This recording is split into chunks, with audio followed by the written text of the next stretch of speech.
Yep. Okay. So this is Windows 98. We have Bonzi body there. I'm not sure if anyone remembers that. It was horrible. Anyway, let's get started. My name is Jaap. I work for a very cool company named Rubrik, if you couldn't tell from the 6 times it's written on my shirt. I do technical marketing. I love technology, mostly automation, and specifically PowerShell. I'm also a PowerShell MVP, actually the last PowerShell MVP, before they changed up the program and there were no more PowerShell MVPs. And today we're going to go into APIs and how we can use them to simplify the way we work and integrate it into our workflow. So to start off, does anyone know what this is? Anyone? So this is the Xerox design for the first GUI on a PC. I think this was from the late 70s, and this is where a lot of other companies got their inspiration from. So GUIs are very nice, but there's a problem when we're using a lot of GUIs. First of all, we have to use the mouse, so that means one hand is already off the keyboard, and if you want to type, you have to switch back. So you're switching back and forth while you're trying to get a job done. Oh, a solution to that is, if you don't want to switch between applications, well, you could just get more monitors, because more monitors is always good, right?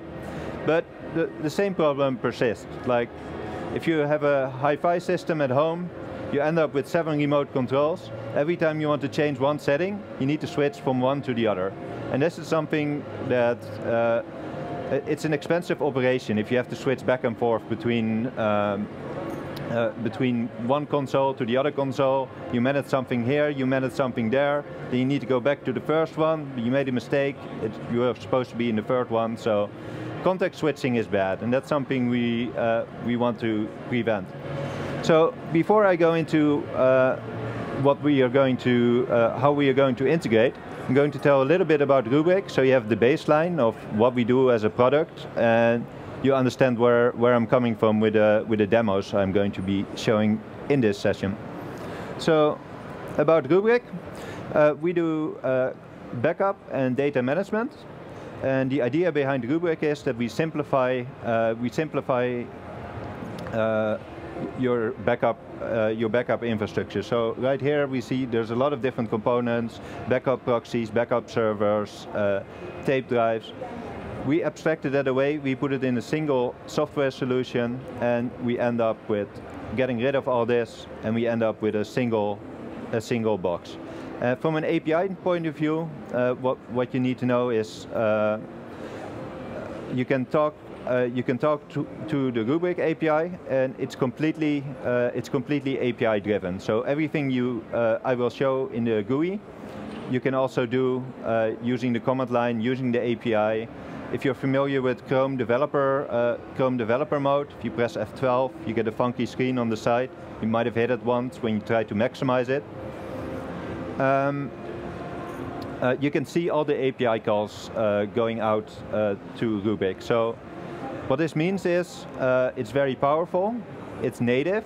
It's native because we are using the same APIs that we expose to our customers, and it's extensible because we cannot put everything in a graphical user interface. So we need to give our customers the ability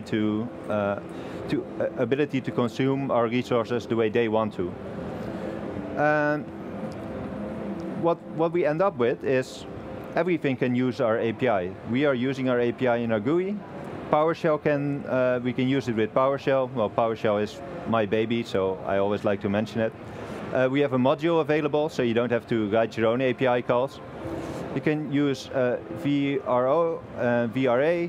You can use any console or shell. If you like the command prompt, you can use that. If you're a Linux guy, you can use Bash. All the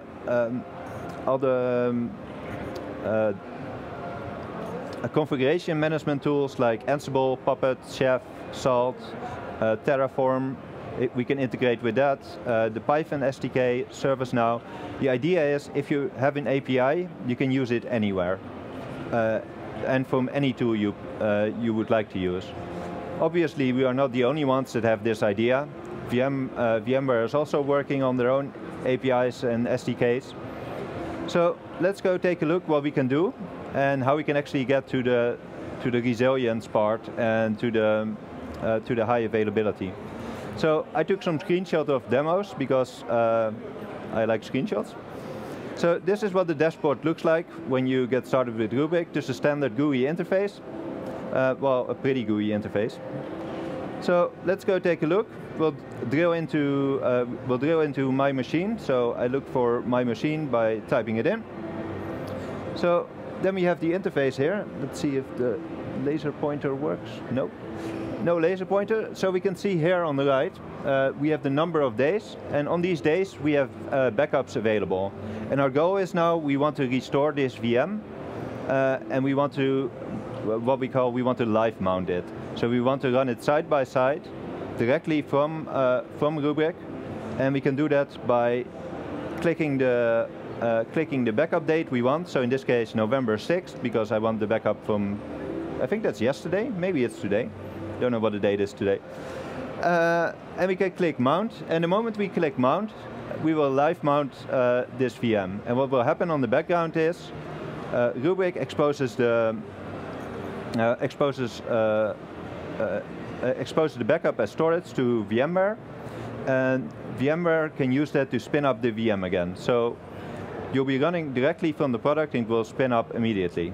So this is how we can do it from the GUI. So GUI is not very interesting, so let's go take a look what it looks like if we want to use the API for this.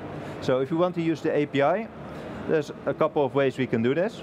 So we have our API documentation all stored in on our product. So if you can log into a Rubrik cluster, you can go into, we call it the API playground, and it will show up all the API calls we have available. So in this case, I took a look at the interface, and I wanted to find out if my VM is present. So what I specify here is, I'm just doing a simple GET request. I have the URL, so VMware, VM, and I specify which name I'm looking for. So I'm using Postman here. For those of you not familiar with Postman, Postman is a tool that aids with development of APIs, testing APIs, and in general working with APIs. And we can see the first thing we run into, we require authentication. So if we want to set up authentication, I really hope I'm not going to show my password here. No, good. If we want to set up authentication, we have to go into the authentication tab, authorization tab. And when we're in there, we can enter our username and password, and we can talk to Rubrik by directly using the API. So this is a bit convoluted, so we want to make things easier. And as I mentioned, when you have a tool that you like, if you have a hammer, then everything looks like a nail, right? So PowerShell is my hammer, so I'm going to show what we can do with PowerShell. So with the PowerShell module, what we did, we abstracted the API calls away, and we created PowerShell functions and commandlets for that. So first thing we need to do is we need to connect to our environment, and that's the same URL as you would browse to in the browser. And we need to specify the credentials. Because I didn't want to show my credentials here, I'm loading it from file. So once we're connected, we can start firing off commands against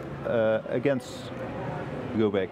So the first thing we do is we'll do get Rubrik VM. So we get the details from our VMware VM, and we can see so there's a lot of details in here, but we don't really have to care about that, because what we want to know when is the last snapshot available.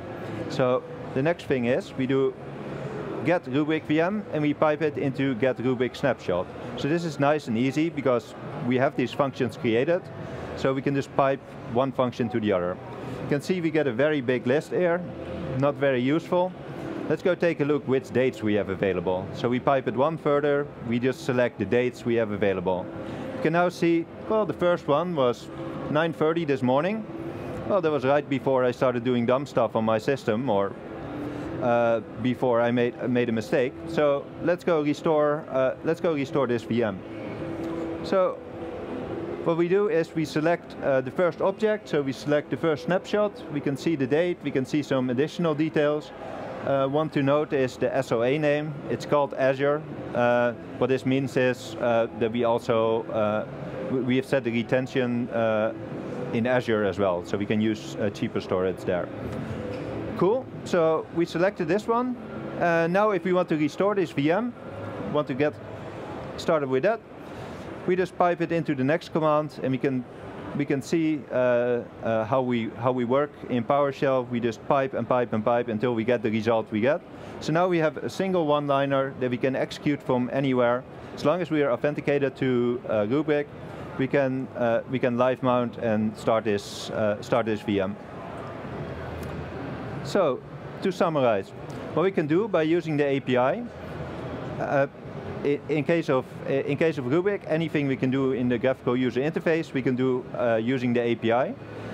In case of other tools, if there's an API available, then it doesn't matter what kind of tools or what kind of interface your vendor provides you with, whether it be VMware, whether it's Microsoft, whether it's AWS.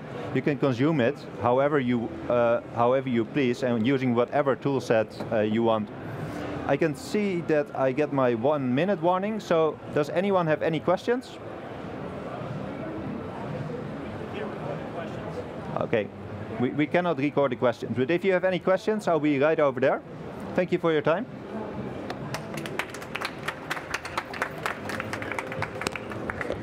Thank you, sir. No problem. Great job. Yeah, we can't